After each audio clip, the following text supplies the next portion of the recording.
All right, this one is people with stuff in the cars. Disclaimer as always, if you're a buttercup, snowflake, switch off now. Right, for all you retrobates, well, listen to some good stories. This is two in this one. It's about people that leave stuff in cars. Now, late at night, we turn up to this person's house, just a normal street, knocked the door. And the bloke come to the door, nice bloke, and I think he lived with his mum. And he's like, no, yeah, right, lads, yeah, right. We're like, wow, we're whispering, yeah. My mum's in there. We're like, yeah, mate, your car's up for repossession. Yeah, okay, you can have it. Come back in an hour. We're like, come back in an hour? What, mate? We can't come back in an hour. We've got an agent stood by your car, so just empty it. Come back in an hour, mate. Come back in an hour. I'm like, mate, we can't. And he starts like shaking. Oh, I can't deal with this. I can't deal with it. Please come back in an hour. Please come back in an hour. We're like, mate, what are you going on about? You need to just empty your car. Yeah, I will empty it, but come back in an hour. We're like, no, just empty your car, mate. And he shuts the door. Then he opens it. He went, what are you guys still doing here? We went, we've got an agent by the car. We're just going to break the window, mate. And he goes, oh, fucking all right. So we're like, what the fuck's going on? So he shuts the door again. He comes out with like 3 black bin liners empty. I'm like, what are you doing with that? I'm going to empty my car. All right, just empty your car. Went round the corner. And he goes, can you just give me 10 minutes? We went, mate, you're not, because you're going to jump in it. You're going to jump in your car and drive off. We're not going to give you 10 minutes. We stay here. We stay with the car with you. You open up the driver's door, which they usually do. We open up the passenger door, and someone would stand in the passenger. Now, if they went round to the passenger side, we would go round to the driver's side or open up the back doors so they couldn't drive off.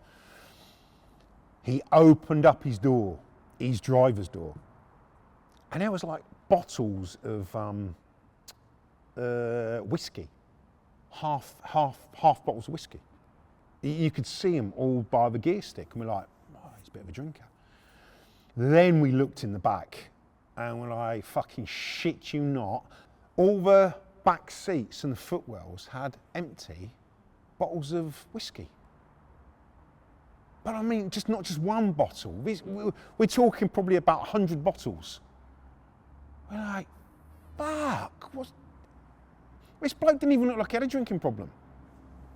So then, you couldn't even open up the passenger doors at the back because the bottles would fall out onto the street. So we had to stay there and wait for this bloke to empty these bottles out of his car. And he had 3 bin liners full of empty bottles. Just bizarre. This is just, some of the other things you see, some of the other things you come across. Now, going on about something else in a car, because this little story has two sides to it. We was waiting for this bloke about 2 in the morning, and we was on this new estate somewhere, and we was in a village, and we weren't near anywhere else, so we couldn't really go and do another repo and come back to this one. So we just had to sit and wait. It was on a new build, and this bloke was army. We didn't know if he was on leave. We didn't know anything. And I had just had a hunch, and it was 2 o'clock in the morning.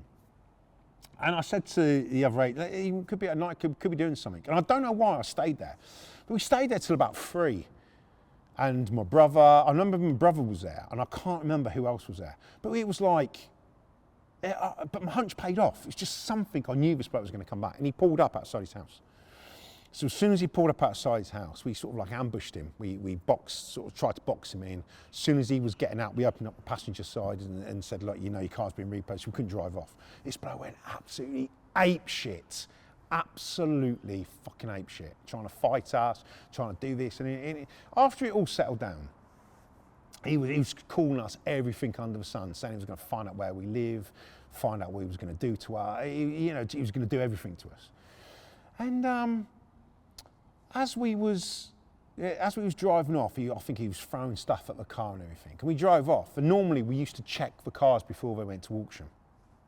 So we drove down the road, and my brother says, I'll just check it. So we checked his whole car, it was all right. And then we had a look in the boot, and this bloke had given us so much fucking shit. He'd given us loads in front of his girlfriend. His girlfriend was there, trying to give it, big bollocks. He went to the boot, opened up the spare wheel cover, and there was like magazines in there, dirty magazines. And all right, people have porn. It was proper foot fetish, midget foot fetish and stuff. We're like, fucking hell. And this bloke had given us so much shit. Said he was going to kill us, find out where he lived. He was in the army and everything. So he was like, fuck you. We got all these porn. Obviously, he didn't take it out because his missus was there. Went back to his door. He opens the window. What the fuck do you want? I'm going to fucking... Here, mate, you forgot your fucking porn. Just fucking threw it all on his fucking garden.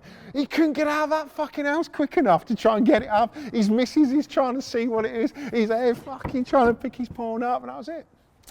So, moral of the story is, don't fuck Repo Man off if you've got a porn fetish, especially if it involves midgets.